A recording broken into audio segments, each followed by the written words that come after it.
GM to YouTube. I don't have time to go edit a video after stream, so you're getting a live reaction. Unlucky. So sorry. Enjoy anyways. Bonus video. Mwah! There's another Delve boss update. Okay, hold on. That means they're changing a shovel. I guarantee it. All right, let's see what it is. Considering I was completely happy with the update and that there's a new blog on it, I don't think it can get better. I think it can only get worse. Here we go. They changed the gloves? Okay. I'm okay with that. The gloves were kind of dumb. Definitely Band-Aid. Back with the final Delve boss reward. Well, we're sure you're eager or dreading to hear what we're changing. We'd like to take a moment to reflect on how things have gone so far. To say that nailing these rewards has been a challenge would be understatement of the year, and it's only March. We've learned a lot from our handling and your feedback and all the back and forth we've had on these rewards and have a few key takeaways.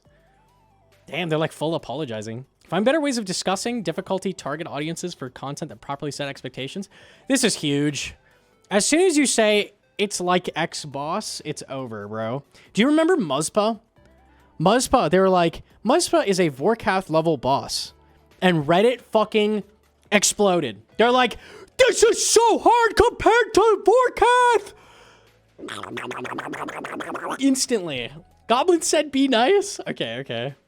Yeah, they blew up and then it was over. So I think, yeah, just comparing it to any boss is not the play. Muzpa is very similar to Vorkath. It's pretty fair to compare them. I think that was totally fair. But as soon as you do that, people just have an idea in their head and they're like, this is not exactly what you said. And then it's over. It's a pet peeve of mine and a really difficult thing to get right in fairness. I don't think that's you guys' fault. I think that's the community's fault, honestly, but I don't think it's your fault that Reddit melts down when you compare Muzpa to Vorkath. I don't know. In earlier stages, it wasn't clear to you exactly what kind of content this was and who it was positioned for, leading to confusing conversations around a cape reward that could have been avoided if we'd come out of the gate with more clarity. Yes, true. Improve our screening internally for potential rewards so that we're sure anything we propose is something we're ultimately comfortable seeing in the game. We saw a suggestion for the Demonic Digger, though it was cool and ran with it. We could have spent more time interrogating how our proposal would interact with the ways of player training farming. Yeah, the gloves as well. I think it's really easy to miss both of these. The like Snapegrass and the gloves with Shadow. It's really easy to miss both of those. Like understandable to not think of Shadow outside of the places you use it and stuff like that. Whether or not the resultant play patterns would be fun or lead to an increased sense of dailyscape and how it could impact the economy surrounding farming, herb, and by extension PVM. Yeah, I appreciate they put dailyscape in there. Be more proactive at tackling balancing blockades sooner rather than later. These discussions have made it clear that Shadow has magic in a vice grip, which has loomed over any resultant conversations about magic reward space and made it difficult for us all to focus in on the rewards proposed. Yeah, Shadow needs help. It's good that we're saying it. Definitely needs help. People always want a comparator, but difficulty is such a nebulous term in OSRS. Yeah, I mean, you could say like Awakened Levi is similar difficulty to Inferno, but like they're not comparable, right? Like, and then you compare like a boss like Mokha to Inferno and it's like this. I mean, yes, that's the same rough tier, sure. I think you could say Duo Nex is comparable to Inferno, but that's like, it's dishonest. I think it's dishonest. I don't know. Not even dishonest. It's just like it depends on your perspective and where you're coming from. It's just not fair to compare them. I don't know. Blog live reaction. Get to find my opinion ASAP. Instant yap. Specific changes are incoming imminently.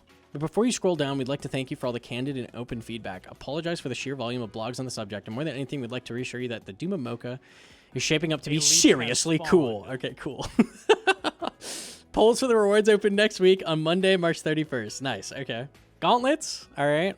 Wicked. Before we talk about the Gauntlets, let's talk about the Shadow. There's no shying away from it. There are fundamental issues with Shadow. Yes, that effectively dictate what we can and can't do for any and all discussions around magic rewards. We don't like having our hands tied on this, and it's clear that you don't either. Unfortunately, we don't believe that we'll be able to make adjustments to a prestigious, valuable weapon like the Shadow and stick the landing on any changes alongside all of the other work that we're doing on Varlamar. We are, however, willing to make a commitment to you, so get ready to screenshot this and make sure to hold us accountable.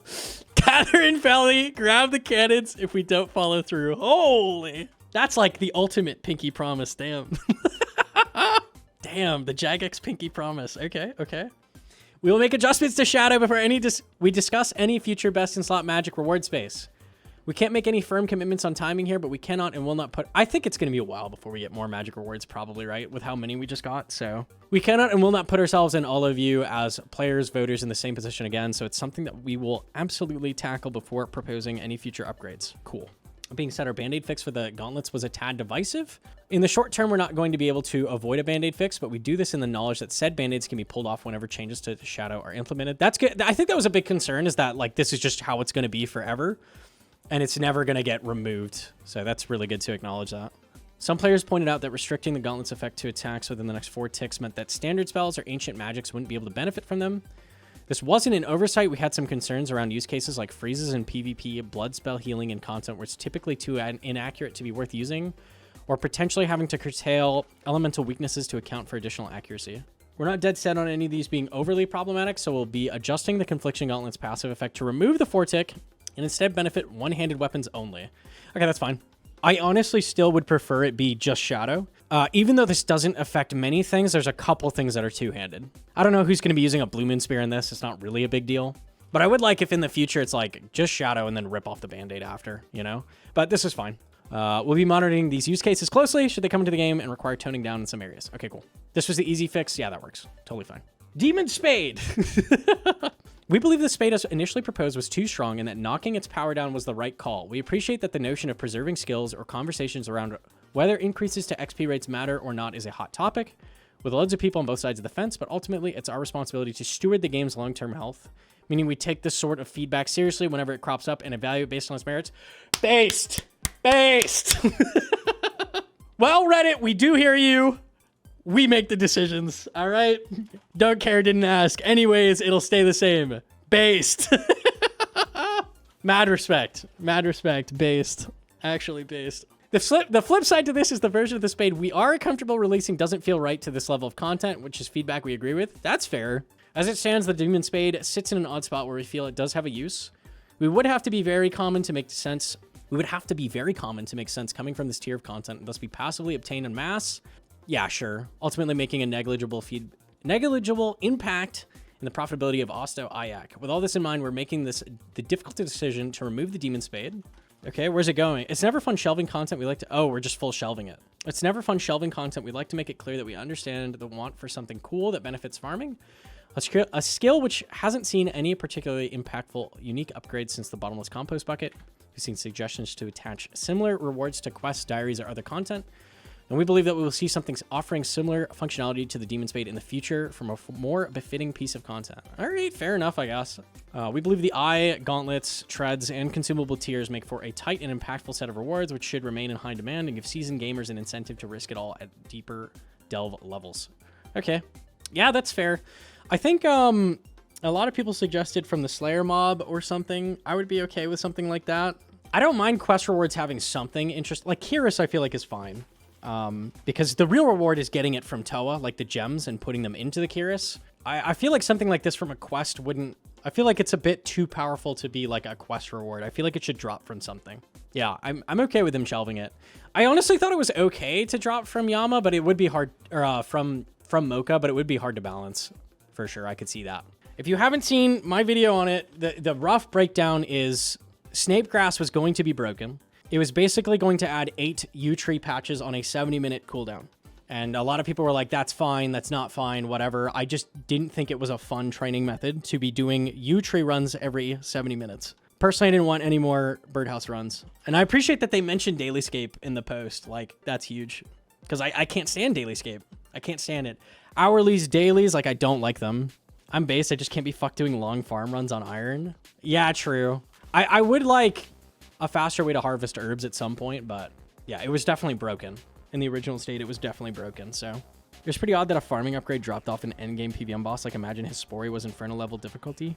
The shovel's a step above any of our dragon tools, I think. It's just better than, like, a dragon harpoon is not better than this shovel. The shovel is just better. But yeah, that's fair. I guess it would be weird from, like, a boss of that tier. So fair enough. I think this fix is good for the gauntlets, though. No weird shit, just one-handed weapons. Sure. Yeah, that works. I don't know. I don't feel like shelving it is bad. I was okay with it dropping from Mokha, but I think shelving it is fair. So I think this is okay. Thank you so much for bearing with us throughout the roller coaster of a rewards poll where, while it hasn't been an easy ride, all the back and forth, specific feedback, long-term game discussions, etc., really highlight the community engagement that makes old school so special. We're eternally grateful to have such a passionate player base working with us to make the best content that we can. Honestly, based. Very based. I'm surprised. I was like, oh no, they're gonna just Keel.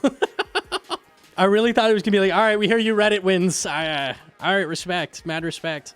I'm pretty good with this. Spawned. Cries in RS3. I like the commitment to looking at shadow. Yeah, massive. Absolutely massive. And the general, like, design philosophy going forward is huge. I love it. Unexpected. I was expecting the worst, man. I really was. Nah, pretty good.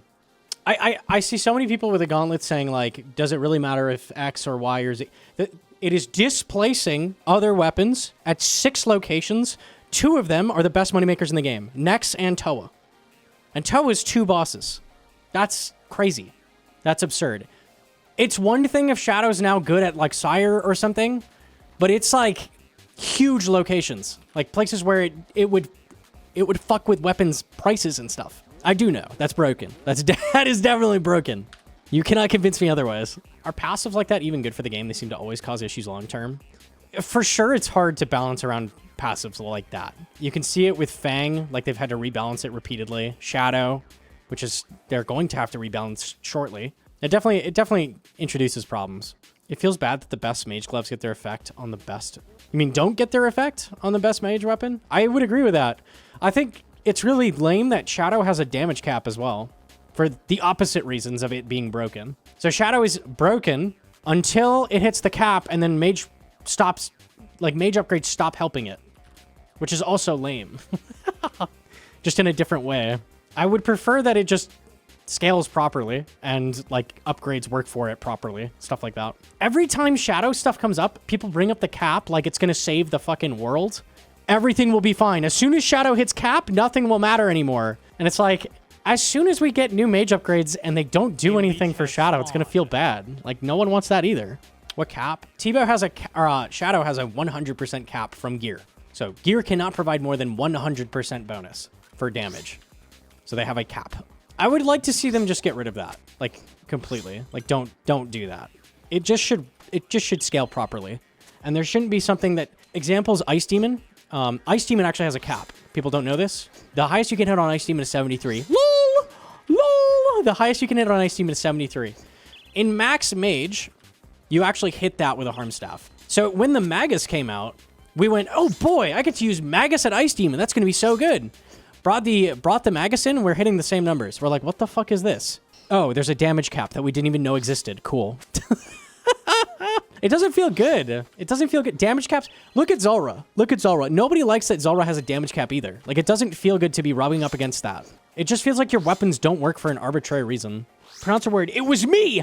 I killed the spade. Ha ha ha ha ha ha. Fuck you, Redditors. Damn, dude. All right, geez. No cap.